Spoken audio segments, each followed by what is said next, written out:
الرحمن الرحیم والصلاة والسلام علی رسولہ الکریم وعلی آلہ وصحبہ اجمعین۔ انسان کی عظمت اور بڑائی اس کی صفات کے ساتھ ہے، اس کے مال دولت کے ساتھ نہیں۔ دنیا، پیسہ، دولت، حکومت، یہ چیزیں آدمی کو مالدار تو بنا دیتی ہیں، حاکم بنا دیتی ہیں، بڑا نہیں بناتی۔ بڑا انسان وہ ہوتا ہے جو اپنے اندر انسانی صفات رکھتا، اور چھوٹا انسان وہ ہوتا ہے جو صفات میں کمزور ہو۔ قیامت کے دن جو تولا جائے گا وہ سونا چاندی نہیں تولے گا، اعمال تولیں گے۔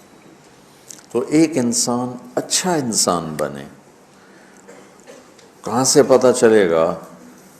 وہ میرے رب کی اس کتاب سے پتہ چلے گا،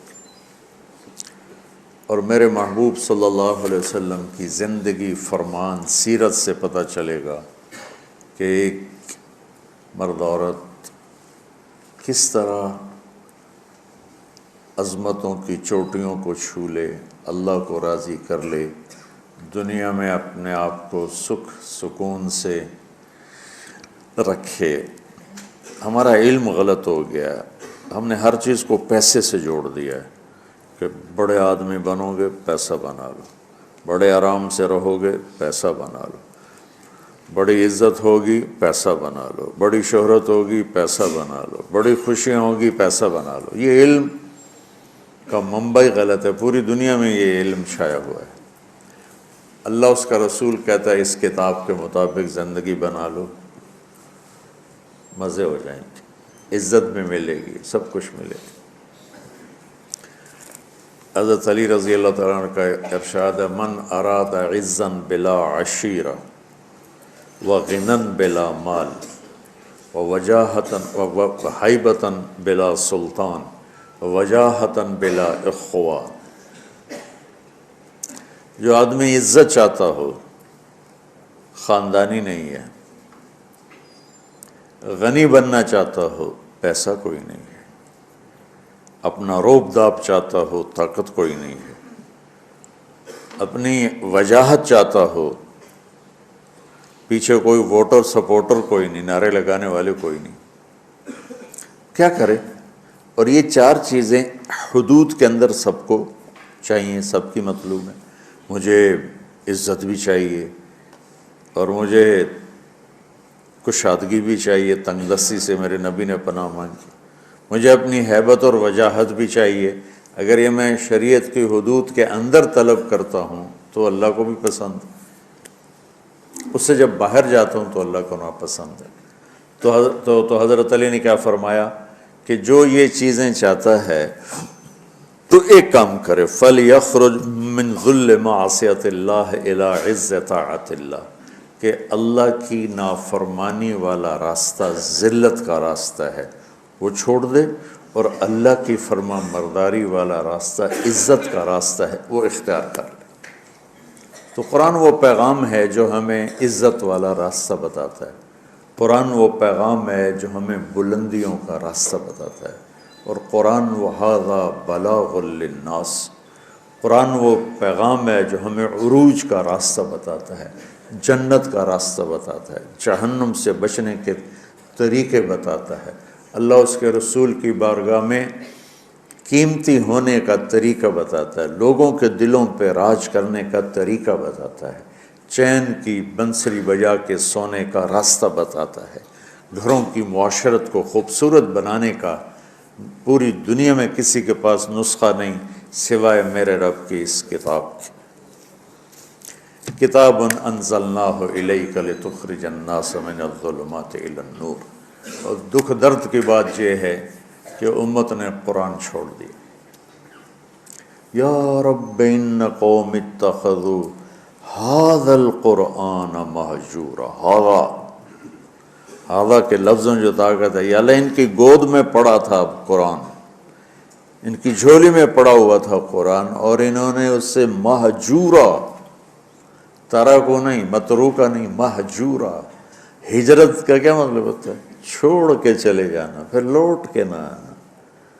تو تو متروک کا تو ہے ٹھیک ہے، کبھی میں گاؤں میں ہوتا ہوں کبھی یہاں ہوتا ہوں، یہاں ہوتا ہوں تو گاؤں متروک ہو گیا، وہاں جاتا ہوں تو فیصل آباد متروک ہو گیا، مہجورا کہ یا اللہ یہ میری وہ امت ہے، ان قوم اتخذوا ھذا القرآن مہجورا، انہوں نے میرے قرآن سے ایسے ہجرت کی جیسے لوگ وطن چھوڑ کے دوسرے وطن جا کے ہجرت کر کے بیٹھ جاتے، تب اچھائی کہاں سے ملے گی، اچھا انسان کہاں سے بنے گا؟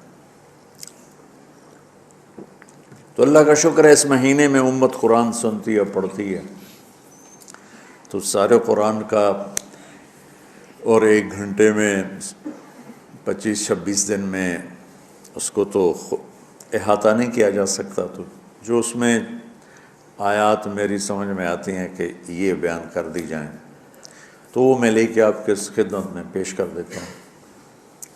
2 دن پہلے میں نے گھر کی زندگی پر خاوند اور بیوی کے رشتے کی بات کی تھی، ہن لباس لکم وانتم لباس لہن، کہ تمہاری بیوی تیرا لباس ہے، اور اللہ بیویوں سے کہہ رہا ہے کہ تمہارے خاوند تمہارا لباس ہے۔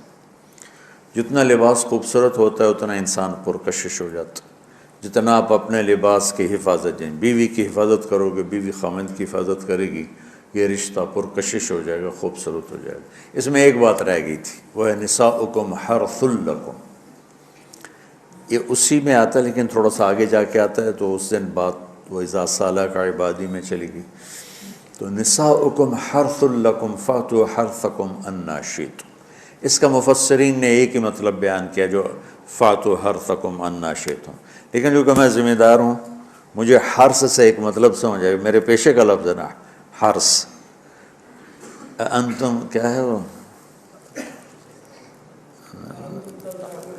تحرثون بھی کہیں ہے، افرأیتم ما تحرثون، افرأیتم ما تحرثون، تو فاتوا حرث، آپ تمام تصویریں دیکھو جو میں بیان کرنے لگا ہوں، میرا دعویٰ نہیں تو میں نے تو ساری دیکھی نہیں، لیکن مجھے نہیں لگتا کسی کا ذہن اس طرف گیا ہوگا، ہو سکتا ہے گیا ہو کو، میں اپنے علم کے دعوے تو میں تو ویسے ہی طالب علم ہوں۔ اللہ نے یہاں عورت کو تشبیہ دی ہے کھیتی سے، تو میری آنکھ اس ماحول میں کھلی جہاں ہم پشتوں سے ذمہ دار چلے آ رہے ہیں، تو درخت جب پھل نہیں دیتا ہے تو ذمہ دار اس کو ڈنڈے مارتا ہے، اس کو گالیاں نکالتا ہے۔ کس طرح ذمہ دار ایک پودے کو پروان چڑھاتا ہے، یہ ہے تمہاری ذمہ داری اپنی بیوی، چونکہ تم نہیں کسی کے گھر گئے، تمہارے گھر کسی کی بیٹی آئی ہے، ماں چھوڑ کے، باپ چھوڑ کے، بہنیں چھوڑ کے، بھائی چھوڑ کے، سہیلیاں چھوڑ کے، اور اپنی ترتیب زندگی کو توڑ کر ایک بول پر تیرے گھر آئی ہے، تو پاگل تو آتے ہی اس کے ساتھ بدتمیز ہو رہا ہے، کبھی گالیاں دیتا ہے، کبھی تانے دیتا ہے، کبھی تیری ماں اسے کچھ سناتی، کبھی تیرا ابا اسے کچھ سناتا ہے، کبھی تیری بہنیں اسے کچھ سناتی، تو نے کھیتی کی راکھی کیا کرنی تھی، تو نے تو کھیتی کو آگ ہی لگا کے رکھ دی، تو یہ فصل کیسے دے گی تو گندا دانہ اس میں سے نکلے گا۔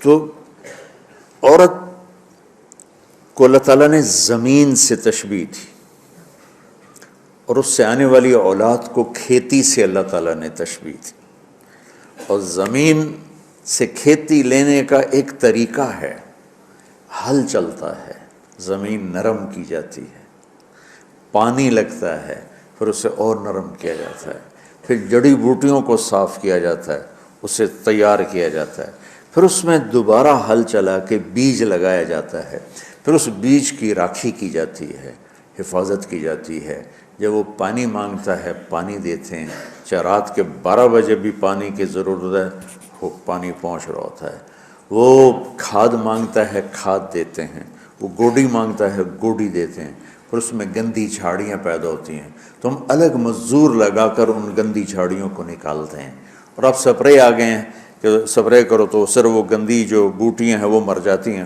فصل کو کچھ نہیں ہوتا۔ میں آپ کے سامنے ایک نقشہ بیان کر رہا ہوں کہ اللہ تعالیٰ یہاں خاوند اور بیوی کی زندگی کو کس خوبصورت انداز میں بیان فرما رہا ہے۔ اعلیٰ فصل لینے کے لیے یہ سب کچھ کرنا پڑتا ہے۔ ذمہ داروں کے پاس عام طور پہ پیسہ نہیں ہوتا تو وہ جاتے ہیں جی کھاد چاہیے دی، وہ کہتے 500 روپے ود لواں گے، وہ کہتا جی لے لو، پہ کھاد دے دو میری فصل مردی پہ۔ تو پھر اسے سپرے کرنا ہوتا ہے تو اس کے پاس پیسے نہیں ہوتے، پھر وہ سپرے والے کے پاس جائے، یہ نہیں کہتا پیسے کو نہیں دفع کرو آپ پہ، ہوندی تو ہوئے نہیں ہوندی تو نہ ہوئے۔ ایسا پاگل کوئی ذمہ، چاہے 1 ایکڑ کا ہو چاہے 100 ایکڑ کا ہو، پھر وہ کہتا ہے جی کھاد چاہیے دیے یوریا، وہ کہتا وہ سپرے کی دوا چاہیے، وہ ڈبے دے پیچھے 200 روپے زیادہ لواں گا، اچھا جی لے لے جی چلے کپا آ جاندی میں دے دیواں گا۔ وہ ادھار پہ مہنگا سامان اٹھاتا ہے اور اس کی ضرورت کو پورا کرتا ہے۔ وہ گندم کو یہ نہیں کہتا، کپاس کو یہی نہیں کہتا میرے کو پیسے کوئی نہیں، میں نہ تینوں پانی لا سکنا، نہ کھاد دے سکنا، نہ سپرے کر سکنا، تو پھر مکھیاں ہی مارے گا، روٹی تو کوئی نہیں لبنی۔ عورت کی زمین میں محبت کا حل چلاؤ، اپنے رات کے آنسوؤں سے اس کو پانی لگاؤ، اپنے اخلاق کے ذریعے سے اس میں بیج ڈالو، پھر اس کو عزت دے کر احترام دے کر اس فصل کی آبیاری کرو، اس کو اوپر چڑھاؤ۔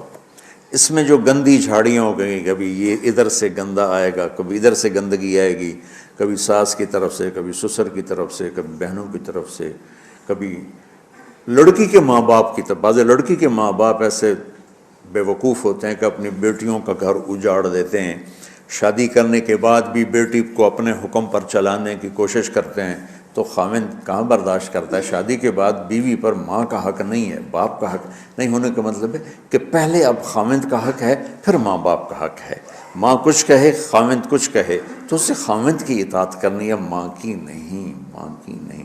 لیکن کچھ والدین ایسے ہیں جو اپنے بیٹیوں کو برباد کر دیتے ہیں، پیچھے سے ڈوریں ہلا ہلا ہلا، ایسے کیسز چھوڑے ہیں۔ زیادہ جو مسئلہ ہے وہ سسرالی مسئلہ ہے۔ تو اس میں وہ جو گندی جھاڑیاں پیدا ہوتی ہیں نا، ان کو وہ سلیقے سے نکالتا رہے، نکالتا رہے، نکالتا رہے، نکالتا رہے، اور اس کی حفاظت کرتا رہے۔ یہ جو آموں کا باغ لگتا ہے نا، تو چھوٹا ہوتا ہے، جب سردیاں آتی ہیں تو اس کو ہم کور کر دیتے ہیں، سارے پہلے اس کے اوپر چونے کا سپرے کرتے ہیں، چونے کا، کہ اس کے پتوں کے اوپر ایک تہ جم جائے، اور اس کے تنے پر بھی چونا لگاتے ہیں تاکہ ٹھنڈک اندر نہ جائے، پھر اس کو یوں کور کر دیتے ہیں کہ اندر سردی نہ جائے۔ اتنی حفاظت ایک چھوٹے سے پودے کی جاتی ہے، تب جا کر وہ پروان چڑھتا ہے۔ اور سب سے بڑا پودا انسان ہے، اور سب سے قیمتی دھرتی ماں ہے، اور سب سے قیمتی رشتہ خاوند اور بیوی ہے۔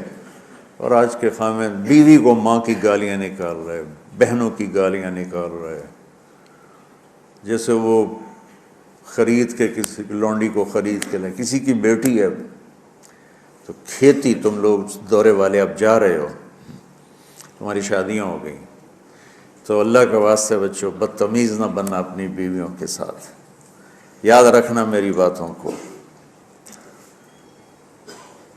وہ جو گیت تم نے سنا نہیں میری عمر بھر کا ریاض تھا، میرے درد کی تھی وہ داستاں جسے تم ہنسی میں اڑا گئے۔ کہیں ایسا نہ کر دینا میری باتوں کو۔ اگر اپنی زندگی کو خوبصورت دیکھنا چاہتے ہو، عالی شان دیکھنا چاہتے ہو، اپنے اخلاق اچھے کر لو۔ چونکہ بیوی کی بات ہو رہی ہے، ورنہ ہر رشتے میں اسی کی ضرورت۔ ماں کا رشتہ ہے، محبت دینی پڑے گی، باپ کا رشتہ ہے، محبت دینی پڑے گی، بہنوں کا رشتہ ہے، بھائیوں کا رشتہ ہے، اولاد کا رشتہ ہے۔ اگر اولاد پر ہی ڈنڈے برساؤ گے تو تم سے متنفر ہو جائیں گے۔ میرے نبی نے کبھی یوں اپنے نواسوں کو ٹچ بھی نہیں کیا تھا، ایسے بھی نہیں کیا تھا، روزانہ جا کے ان کو ملتے، سینے سے لگاتے، اپنی نسبتوں کو منتقل کیا حسنین کی طرف، واعظ نصیحت نہیں کی۔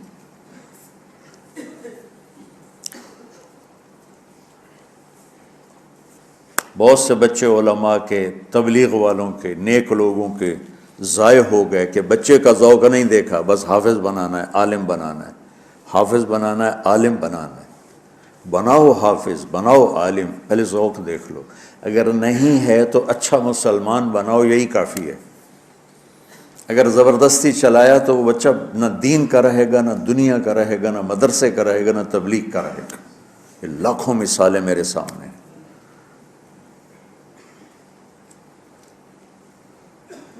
تو اولاد پر بھی جبر کرو گے تو باغی ہو جائیں گے۔ ایک ہمارے ساتھی نے اپنے بیٹے کو حافظ بنایا، وہی تبلیغی زور، بچے کو تمنا نہیں ہے، انہیں بنایا۔ جب اس نے سر نکل آیا اس کا اور اس کی شادی ہونے لگی تو اس کے والد نے کارڈ چھپایا، حافظ فلاں فلاں، اس نے سارے کارڈ جلا دیے۔ جلانے کا مطلب پھینکوا دیا، کہ نئے سرے سے کارڈ چھپاؤ اور حافظ کا نام کٹاؤ، حافظ کا نام کٹا کے میرے کارڈ چھپاؤ۔ یہی فیصل آباد کا واقعہ ہے۔ تو تمہارے ساتھ عالم کا لفظ لگا ہوا، تم کہو گے میری اولاد بھی عالم ہو، 6 مہینے کی اولاد، اس کے سر پہ بڑی ساری ٹوپی ہوئے، جی چاہے تو اس لیے داڑھی بھی کاٹ لو ہوتی تسی۔ تو اتنے بچوں کے سر پہ ٹوپیاں چڑھائی ہوتی ہیں، ان کی فطرت کی زندگی، ان کو کھیلنے دو، انہیں ٹائم دو، انہیں دیکھو یہ کدھر موڑ رہے ہیں، جس طرف ان کا دھارا جا رہا ہے۔ صرف عالم بننے والا ہی مسلمان ہوتا ہے، صرف حافظ بننے والا ہی مسلمان ہے، اور کوئی مسلمان ہے ہی نہیں۔ اللہ نے ہمیں جو دعا سکھائی ہے، رب ہب لی من الصالح، رب حب لی من العلماء تو نہیں کہا، رب حب لی من الحفاظ بھی نہیں کہا، من الصالحین۔ نیک ہونا ضروری ہے، عالم ہونا ہو گیا تو ٹھیک ہے، نصیب کی بات ہے، بہت اعلیٰ چیز، حافظ بن گیا بہت اعلیٰ چیز، لیکن زبردستی کراؤ گے پچھتاؤ۔ زندگی کے تمام شعبوں کو زندہ کرنا۔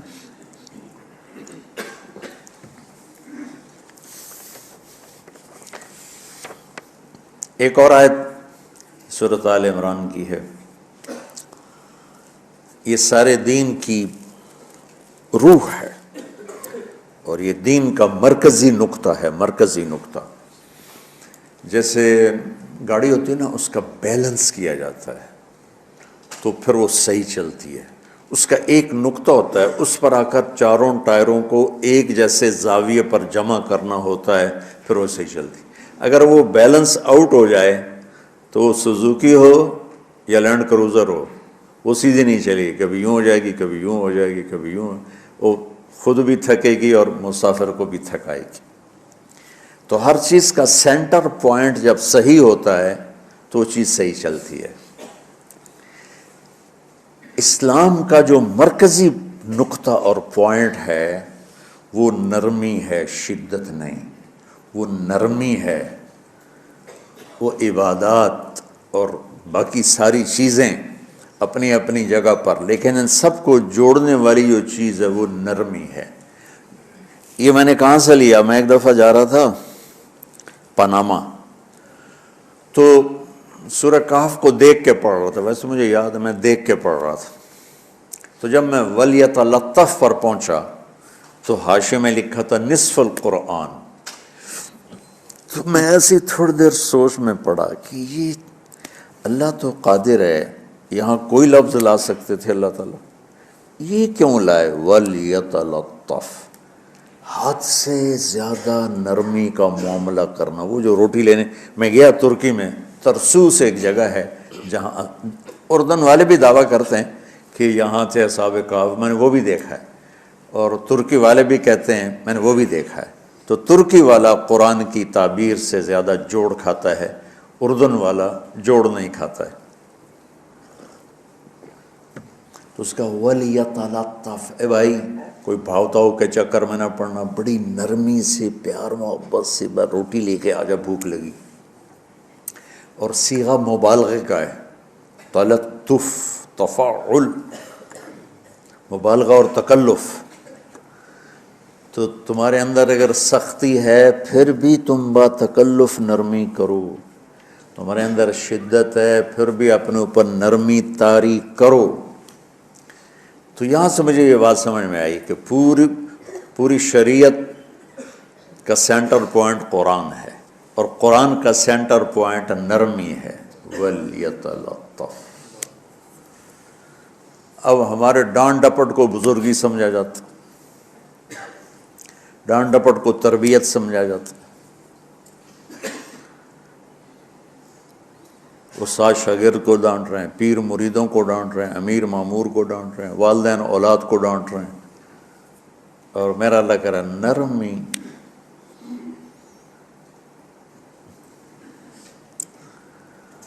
اب آیت سنو، یہ بات سمجھ میں آئے گی؟ اب آیت سنو، اللہ تعالیٰ فرما رہا ہے اپنے محبوب سے، فَبِمَا رَحْمَةٍ مِّنَ اللَّهِ لِنْتَ لَهُمْ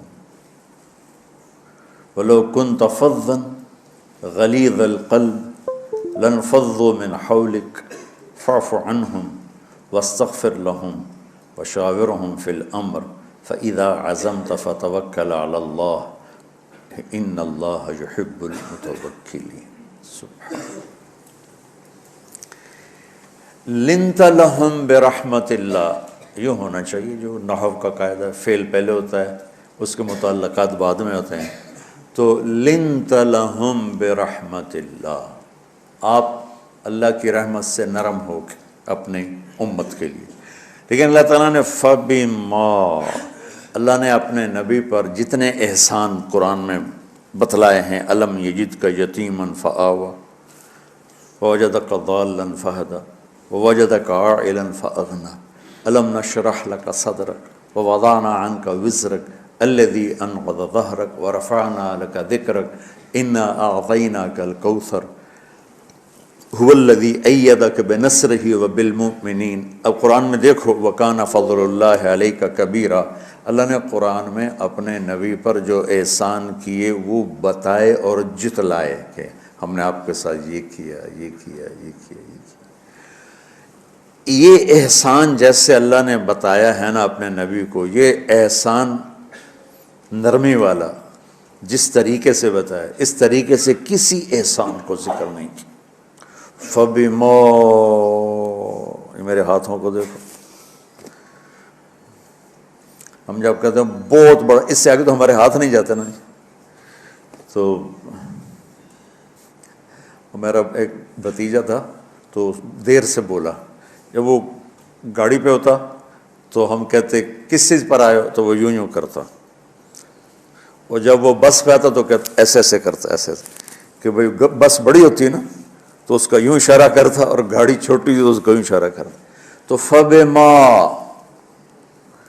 یہ جو فَبِمَا رحمہ ہے نا، یہ زمین آسمان سے بھی باہر نکل گیا ہے، اور مشرق و مغرب سے پار ہو گیا، شمال جنوب سے پار ہو گیا، فوق تحت سے پار ہو گیا۔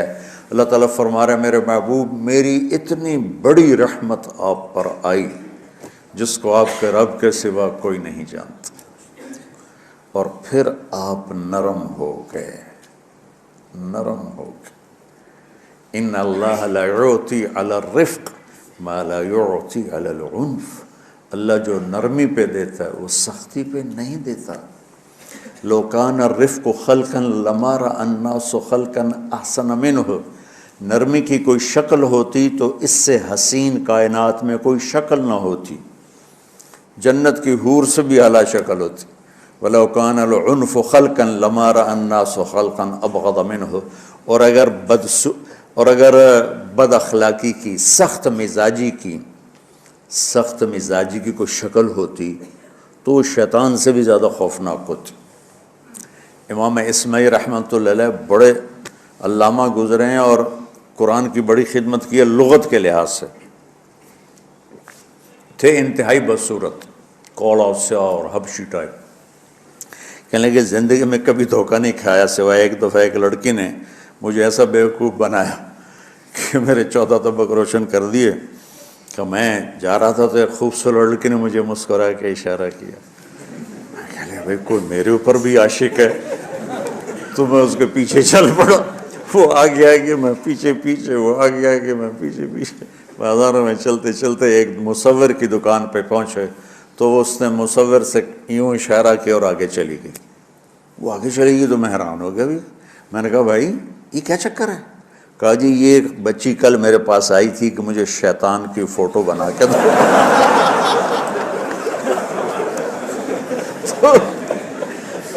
تو میں نے اسے کہا بیٹی میں نے تو شیطان دیکھا نہیں، تو مجھے دکھا تو میں اس کا فوٹو بناؤں، تو آج تمہیں لے کر کہہ رہی تھی یہ ہوتا ہے ایسا ہوتا ہے۔ تو اگر سختی کی کوئی شکل ہوتی نا تو شیطان سے بھی بدصورت ہوتی۔ تو ہماری زندگیوں میں جو آئی ہیں نا رکاوٹیں، اس کا کوئی بڑا سبب نہیں ہے، یہ اسباب ہیں چھوٹے چھوٹے مل کے بڑے ہو۔ زبان کی شدت، بول کی شدت، نظر کی شدت، طعنے تشنیع، مار پٹائی، اس نے ہمارے رشتوں کو تار تار کر دیا ہے۔ اور میں قربان جو میرا اللہ تعالیٰ کہہ رہا ہے لو کنت فظا غلیظ القلب، اگر آپ کی زبان میں شدت ہوتی، آپ کے مزاج میں شدت ہوتی، لانفضوا من حولک، انفضوا کا مطلب بتایا تھا نا کل پرسوں، بھگدڑ مچ جانا، پیچھے مڑ کے نہ دیکھنا۔ معلم محمد مصطفیٰ جیسے ہوں صلی اللہ علیہ وسلم، اور طلبہ اصحاب رسول جیسے ہوں،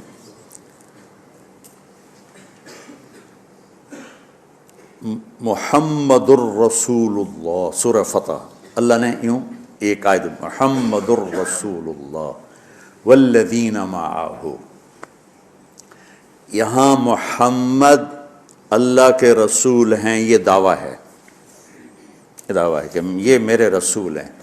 تو پوچھنے والا پوچھتا ہے کہ اس کی دلیل کیا ہے؟ تو اللہ کہتا ہے اس کے ساتھیوں کو دیکھ لو، ایسے ساتھی صرف نبی کے ہوتے ہیں اور کسی کے نہیں ہوتے۔ والذین معاہ، معیت بہت بڑا شرف ہے۔ اور وہ کیسے ہیں؟ اشداء علی الکفار ہیں، رحماء بینہم ہیں۔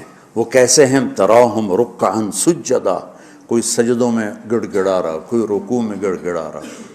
اور اخلاص ایک باریک چیز ہے جس کو موت سے پہلے ہم دعویٰ نہیں کر سکتے کہ میں جو کچھ کر رہا ہوں اخلاص سے کر رہا ہوں، لیکن وہ اتنے اللہ کے قریب ہوئے کہ اللہ نے ان کے اخلاص کی خود گواہی دی، یبتغون فضلا من اللہ ورضوانا۔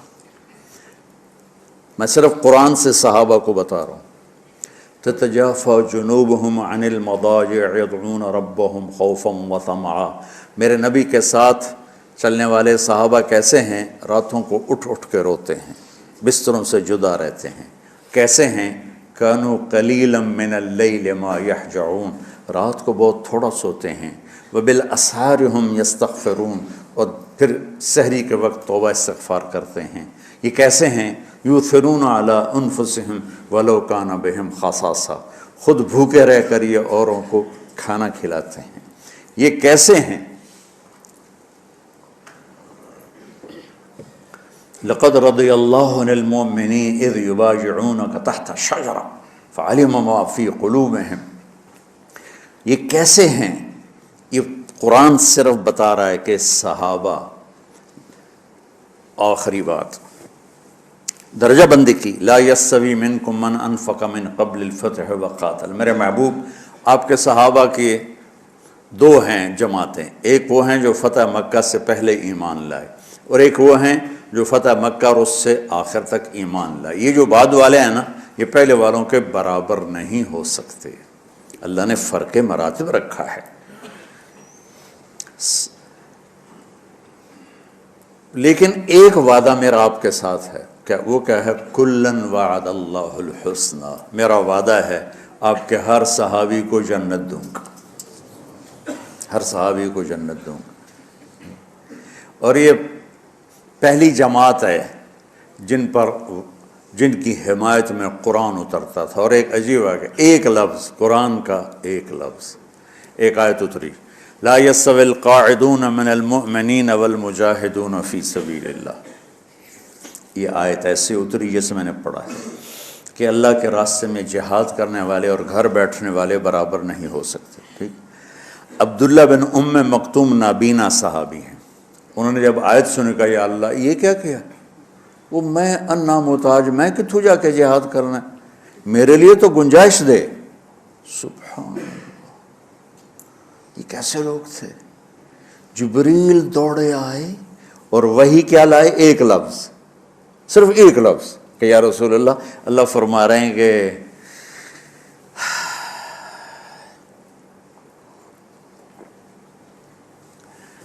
کیا ہے، عبس وتولی اذ جاءہ الاعمی، کہا میرے بندے کی فریاد میرے پاس پہنچ چکی ہے، لہٰذا اب اس آیت کو یوں پڑھا جائے، لا یستوی القاعدون من المؤمنین غیر اولی الضرر والمجاہدون فی سبیل اللہ، کہ جو معذور ہیں ان کے علاوہ جو صحت مند ٹھیک ٹھاک ہیں وہ اور جو میرے راہ میں ہیں برابر نہیں ہو سکتے۔ تو عبداللہ بن ام مکتوم کی فریاد پر قرآن کا ایک لفظ ہے، اور خولہ کی فریاد پر آیات بارش کے قطروں کی طرح، قد سمع اللہ قول التی تجادلک فی زوجہا وتشتکی الی اللہ واللہ یسمع تحاورکما ان اللہ سمیع بصیر الذین یظاہرون منکم من نسائہم ما ہن امہاتہم ان امہاتہم الا اللہ ولدنہم وانہم لیقولون منکرا من القول وزورا۔ یہ پھر آگے بھی چلتی ہیں۔ ایک دیہاتی عورت کی فریاد نے عرش ہلا دیا اور قرآن اترا۔ یہ لوگ تھوڑا اور سنا دو تاکہ آپ کو خولہ کا پتہ چلے، خولہ کیا چیز ہے۔ انصاری عورت ہے، ہاں محلے کی ایک عورت ہے، خامن نے غصے میں طلاق دے دی، طلاق تھی زہار، تو میرے لیے میری ماں کی طرح ہے۔ اس طلاق کے بعد رجوع ہو ہی نہیں سکتا تھا۔ 3 طلاق میں تو رجوع ہو جاتا نا، کہ کسی اور جگہ شادی ہو جائے، وہاں سے طلاق ہو جائے، واپسی ہو، لیکن اس میں رجوع ایسا ہی ہے شیخ، ایسا ہی ہے نا، اس میں دوبارہ اگر اس کی شادی ہو جائے اور پھر وہاں سے وہ فارغ ہو کر اس سے شادی نہیں ہو سکتی، یہ اس زمانے کا رواج تھا۔ اب یہ ان کی عمر گزر گئی تھی، جو بھاگی بھاگی اللہ کے نبی کے پاس ہے، یا رسول اللہ میرے خامن اوس بن مالک نے زہار کر دیا، اوس بن صامت نے مجھ سے زہار کر دیا، تو کیا فتویٰ ہے؟ آپ نے کہا حرمتی علیہ ہے، بیٹی تو حرام ہو گئی۔ بولیں گے یا رسول اللہ اکل مالی وافنا شبابی، جوانی میری ڈھل گئی، مال میرا کھا گیا وہ، تو میں کہاں جا کے بیٹھوں، ماں باپ میرے نہیں ہیں۔ آپ نے کہا حرمتی علیہ، تو اس پہ حرام ہو گیا۔ پھر اس نے کہا یا رسول اللہ میرا کیا بنے گا؟ تو آپ چپ ہو گئے، کہ جب وہ مانتی نہیں تو کیا کرو، آپ چپ ہو گئے۔ حضرت عائشہ رضی اللہ عنہ آپ کو کنگھی کر رہی تھی۔ جب اس نے دیکھا اللہ کے نبی نے جواب دینا چھوڑ دیا ہے، کہ چلے ٹھیک ہے میں اپنے رب سے بات کرتی ہوں، اس نے وہیں بیٹھے بیٹھے ہاتھ اٹھایا، اے اللہ ان لی منہ صبیۃ صغار، اے میرے رب میرے چھوٹے چھوٹے بچے، ان ضممتہم الی فجعوا وان ضممتم الیہ فضاعوا، میرے رب میرے چھوٹے چھوٹے بچے، عمر میری ڈھل گئی، میری دوسری شادی نہیں ہو سکتی، ان بچوں کو میں اپنے پاس رکھوں تو ان کو روٹی کہاں سے کھلاؤں، یہ بھوکے مریں گے، خامند کے پاس چھوڑ کے چلے جاؤں تو وہ بھی کمزور ہو چکا ہے، یہ ان کی تربیت کون کرے گا، یہ تو برباد ہو جائیں گے۔ اب اس کی دعا سنو، یا اللہ اپنے نبی کی زبان پر میرے حق میں فیصلہ دے۔ یہ نہیں کہا کہ تو اپنی شریعت کا فیصلہ سنا، کہ اللہ میرے حق میں دینا ہے فیصلہ۔ اور اللہ تعالیٰ کا قرآن آ گیا، ہاں خولا ہم نے اپنے رحمت کے طفیل تیرے حق میں فیصلہ دے دیا۔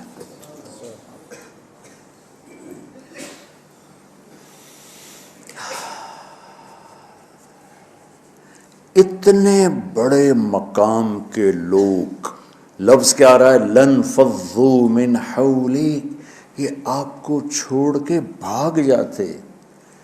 سختی اتنی بڑی بلا ہے کہ اتنے دھرتی نے کسی نبی کے ایسے ساتھی نہ دیکھے گی، اور ایسے عظیم انسان دنیا میں نہ آئیں گے۔ انبیاء کے بعد عظیم ترین انسانوں کا ٹولہ، لیکن وہ بشر تھے، ان سے خطائیں ہوئیں، ان سے گناہ ہوئے، پر اللہ نے کہا جاؤ ہم نے معاف کر دیا، کلاً وعد اللہ الحسنی، جاؤ سب کے لیے جنت ہے۔ تو میرا اللہ کہہ رہا ہے میرے محبوب، اور اب تھوڑے سے احادیث سے سن لو۔ آپ نے کہا ابو بکر جنتی، عمر جنتی، عثمان جنتی، علی جنتی، طلحہ جنتی، زبیر جنتی، سعد بن ابی وقاص جنتی، عبد الرحمن بن عوف جنتی، ابو عبیدہ بن جراح جنتی، سعید بن زید جنتی، ایسا نا۔ بلال جب جنت میں جاتا ہوں تیرے پاؤں کی آہٹ اپنے آگے آگے سنتا ہوں۔ جس نے جنتی عورت کو دیکھنا ہو ام رومان کو دیکھ لے، بڑے بڑا مناقب صحابہ اٹھا کے دیکھو۔ میرا ایک امتی آئے گا جنت کے دروازوں پر تو 8 دروازے کھل کے کہیں گے مرحبا، ادھر آ جائیں، ادھر ادھر۔ سلمان فارسی ایسے ہوئے، یا رسول اللہ کون ہے یہ؟ تو آپ نے کہا یہ بیٹھا ہے ابو بکر، اس کو جنت کے 8 دروازے پکاریں گے۔ عمر ایک محل دیکھا بہت عالیشان، میں سمجھا میرا ہے۔ جب جانے لگا تو فرشتے نے کہا آپ کے غلام عمر بن خطاب کا ہے۔ عثمان جنت میں ہر نبی کا رفیق ہے، میرا رفیق تو ہے۔ پھر حضرت علی کا ہاتھ پکڑ کے کرتے کرتے کرتے یہاں لگا لیا، علی تو بھی خوش ہو جا، جنت میں تیرا گھر میرے گھر کے سامنے ہے۔ طلحہ زبیر، ہر جنتی کا ایک خادم، میرے 2 خادم طلحہ اور زبیر۔ تو اس ایک لائن لگی پڑی ہے، اور میرا اللہ کہہ رہا ہے میرے محبوب اگر آپ کے مزاج میں شدت ہوتی تو ایسے عظیم الشان لوگ آپ کو چھوڑ کے بھاگ جاتے۔ بچوں کیا کرو، سنا سنا کے بھی تھک گیا ہوں۔ ایک بلبل ہے کہ ہے محو ترنم اب تک، اس کے سینے میں ہے نغموں کا تلا تم اب تک، قید موسم سے طبیعت رہی آزاد اس کی، کاش گلشن میں کوئی سمجھے فریاد اس کی۔ میں تو پچھلے 20 سال سے فریاد کر رہا ہوں، او بھائیو نرمی اختیار کرو، محبتیں اختیار کرو، نفرت ہو اختلاف کرو، نفرت تو نہ کرو۔ بیوی سے اختلاف ہو گیا ہے تو نفرت تو نہ کر، بیوی کو خامن سے ہو گیا نفرت تو نہ کر، بہن بھائیوں میں ہو جاتی اونچ نہیں، نفرت ہے تو نہ کرو، سلام دعا ختم۔ تو آپ فارغ ہونے والے ہو، یہ اسباق یاد رکھو گے تو آپ ہی کو فائدہ ہوگا انشاءاللہ۔ پھر جہاں جاؤ گے گلاب کے پھول کی طرح مہکو گے۔ چمن میں بہت سے پھول ہوتے ہیں، لیکن جہاں گلاب کھلا ہوتا ہے سب کی نظر وہیں جا کر ٹکتی۔ تو اگر میں نے یہ اخلاق بنا لی، یہ نرمی اپنے اندر پیدا کر لی، تو اللہ کی قسم گلاب کے پھول کی طرح مہکو گے بھی صحیح، اور پرکشش بھی ہوگی، جاذبیت بھی ہوگی۔ شکلوں کی کشش چند دنوں کے بعد ختم ہو جاتی، اخلاق کی کشش موت تک باقی رہتی۔ جیسے روٹی کی طلب موت تک ختم نہیں ہوتی، باقی چیزیں آدمی کہتا ہے یار گوشت بڑا کھا لیا، دال بناؤ، بھنڈی کھا لی اب توری بناؤ، لیکن روٹی ایسی ہے اسے کوئی کسی دن جاتا روز ہی روٹی روز ہی روٹی کو اس طرح اندر رچ پچ گئی۔ ایسے اچھے اخلاق روٹی کی طرح جن کی طلب کبھی ختم نہیں ہوتی۔ تو ہمارے علمی حلقے ہوں، دیندار حلقے ہوں، ان سب میں شدت پائی جاتی، ہر درجے کی شدت۔ تم بیچ میں ایک موم بن کے جاؤ، لوہا بن کے نہ جاؤ، موم بن کے جاؤ، اور سارے رشتوں کی تلخیوں کو اپنے پی جا، ایام کی تلخی کو بھی ہنس کے ناصر، غم کے سہنے میں بھی قدرت نے مزہ رکھا ہے۔ تلخیوں کو پینا سیکھو، زبان کو بند کرنا سیکھو، اور پھر مسکرانا سیکھو، اور نرمی کا سلوک سیکھو جو میرے نبی کی سب سے عالی شان صفت فَبِمَا رَحْمَةٍ مِّنَ اللَّهِ۔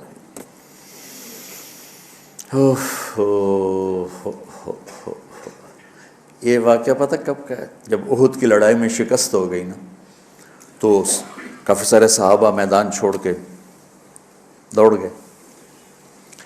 تو جب ابو سفیان کا لشکر واپس چلا گیا تو وہ واپس آئے، اور سب ڈرے ہوئے تھے کہ اب ہمیں بڑی ڈانٹ پڑے گی، ہمیں بڑی ڈانٹ پڑے گی۔ شہاب الدین غوری نے تراوڑی کی پہلی جنگ لڑی تھی پرتھوی راج کے خلاف، ہم جو چوہان راجپوت ہیں ہم اس کی نسل سے ہیں، پرتھوی راج، تو وہ شکست ہو گئی۔ تو جن افغانی سرداروں نے دوڑ لگا دی تھی نا، اس نے سارا سال ان کے منہ کے اوپر نہ توبڑے چڑھا دیے تھے، بوجھا نہیں تو بوجھا سیکھ ان کے منہ پہ چڑھا دیا تھا، پورا سال ان کے منہ پہ وہ بوجھے لگے رہے کہ یہ وہ ہیں جو بھاگ گئے تھے۔ بادشاہ تو یوں کرتے ہیں۔ میرے نبی کے صحابہ جب سہمے آئے کہ بس دیکھو اب کیا بنتا ہے، تو آپ نے مسکرا کے ان کا استقبال کیا، آؤ بھائی آؤ بھائی آؤ بھائی۔ اس پر میرے اللہ نے یہ کہا، واہ میرے محبوب، یہ آپ کے رب کا آپ پہ احسان ہے کہ آپ نرم ہو گئے، ورنہ ایسے موقعوں پہ تو ڈانٹ ٹپٹ ہوتی، سوڑوا دیا جاتا۔ استنبول کا قلعہ فتح نہیں ہو رہا تھا، سلطان محمد فاتح 21 برس کی عمر، تو اس نے سپہ سالار کو بھرے مجمع میں کوڑوں سے اس کی پٹائی شروع کر دی اور اس کو ہٹا کے دوسرے کو لگا دیا۔ اور میرے نبی کہہ رہے ہیں آؤ بھائی آؤ بھائی آؤ۔ اوپر اللہ کی محبت دیکھو، اللہ تعالیٰ کہہ رہا ہے میرے نبی معاف کر دیں، پہلے ہی آپ نے معاف کر دیا، پر میں بھی سفارش کرتا ہوں آپ ان کو معاف کر دیں۔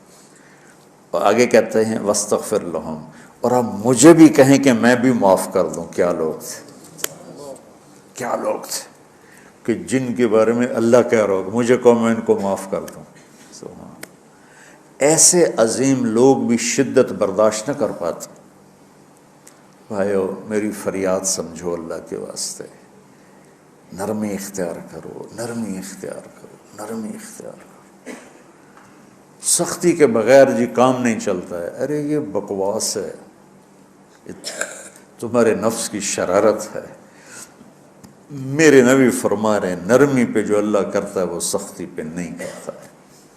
ٹھیک ہے، سر ساتھ نہیں دے رہا درد کی وجہ سے، اسی میں ہی برکت سمجھ لو۔ سبحانک اللہم و بحمدک، اشہد ان لا الہ الا انت، استغفرک و اتوب الیک۔